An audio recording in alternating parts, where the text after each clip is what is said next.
Assalamualaikum warahmatullahi wabarakatuh. Innal hamdalillah nahmaduhu wa nasta'inuhu wa nastaghfiruh wa na'udzu billahi min syururi anfusina wa min sayyiati a'malina.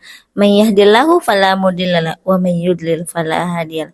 Asyhadu an la ilaha illallah wa asyhadu anna Muhammadan abduhu wa rasuluh amma ba'd.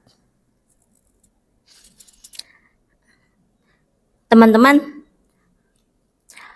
apa itu? Apa itu berpikir? Fikir, pikiran, pemikiran. Fikir itu adalah sebuah mekanisme atau sistem yang menggodok apapun yang dimasukkan ke dalamnya. Fikir.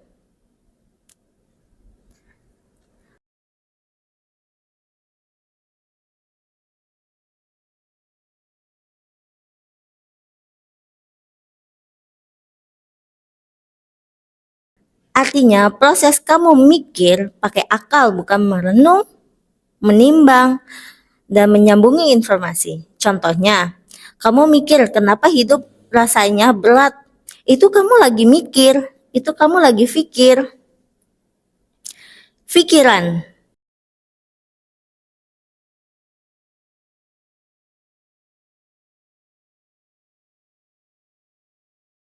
Ini hasil dari mikir, yaitu ide atau bayangan yang muncul dari kepala setelah kamu mikir. Contohnya, setelah mikir soal kehidupan, kamu punya ide buat lebih sabar. Itu pikiran. Pemikiran. Pemikiran.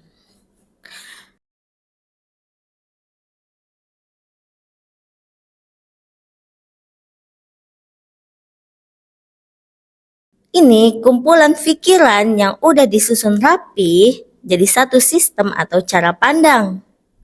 Contohnya, kamu punya pemikiran hidup itu harus bermanfaat. Itu hasil dari pikir dan pikiran yang terstruktur. Jadi, pikir itu proses. Pikiran itu hasil sementara.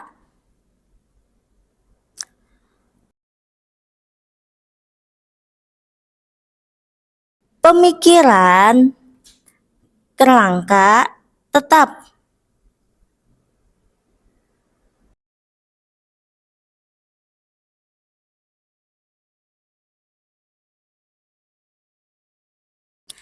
Tapi berpikir nggak cuma soal otak, ini berhubung sama jiwa atau nafs kita. Setiap jiwa punya energi yang mendorong. Energi itu disebut dorongan jiwa.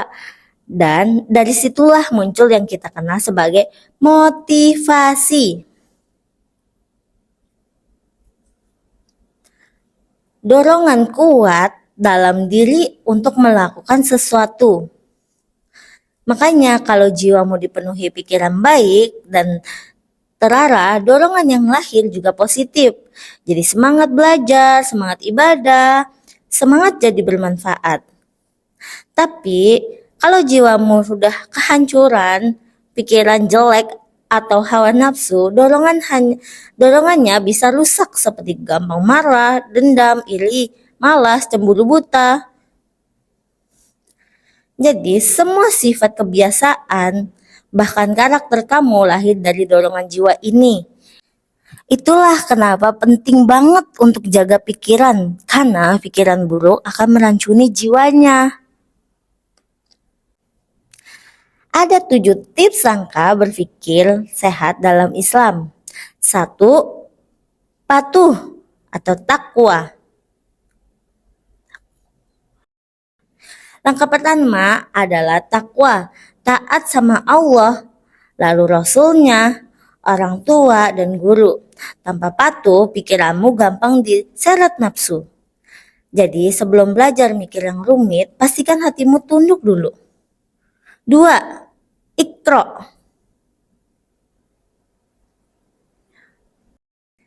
Baca dan cari ilmu. Gak cuman Quran, hadis, tapi juga alam dan realita hidup. Belajar itu pondasi pikiran yang kuat. Jadi jangan asal pikir, jangan asal mikir. Pastikan kamu mikir pakai ilmu yang benar. 3. Mixing atau pahami ilmu dengan hati.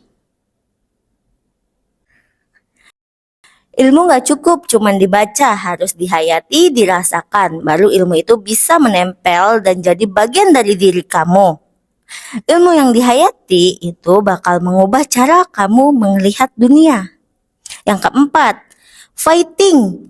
Berjuang hadapi ujian.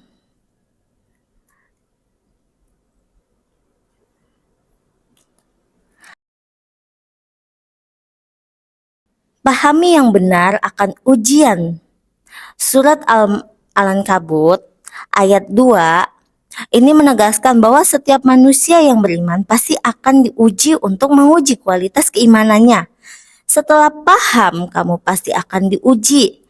Iman dan pikiranmu bakal diuji lewat cobaan, rasa sakit, kekecewaan. Ini waktunya kamu pakai hati dan akhlak buat hadapi semuanya. Ingat, ujian datang bukan buat menyiksa, tapi menguji kualitas imanmu. 5. Monitoring atau introspeksi diri, muhasabah. Setelah berjuang, jangan lupa muhasabah, introspeksi diri, tanya ke diri sendiri, udah benar belum langkahku? Sesuai nggak sama nilai Islam? Kalau salah, perbaiki. Kalau udah benar, jaga konsistensinya. Keenam, taubat atau istiqomah. Dari evaluasi tadi, kamu tinggal pilih. Kalau kamu salah, taubat yang serius. Kalau kamu sudah benar, terus jalani dengan istiqomah. Ini tandanya kamu udah dewasa secara spiritual. Ketujuh, ulul albab. Puncak berpikir sejati. Langkah tertinggi jadi ulul albab, orang yang berpikir dalam pakai akal, hati, dan iman. Mereka bukan cuma pintar, tapi juga bikin solusi dan manfaat buat orang lain. Ini levelnya bukan cuma tahu, tapi bisa bantu banyak orang. Jadi teman-teman, berpikir itu bukan cuma soal otak, tapi soal iman, hati, dan aksi nyata. Kalau kamu jalanin 7 langkah ini, kamu gak cuma mikir lebih baik, kamu jadi pribadi yang bermanfaat dan mulia. Terima kasih. Wassalamualaikum warahmatullahi wabarakatuh.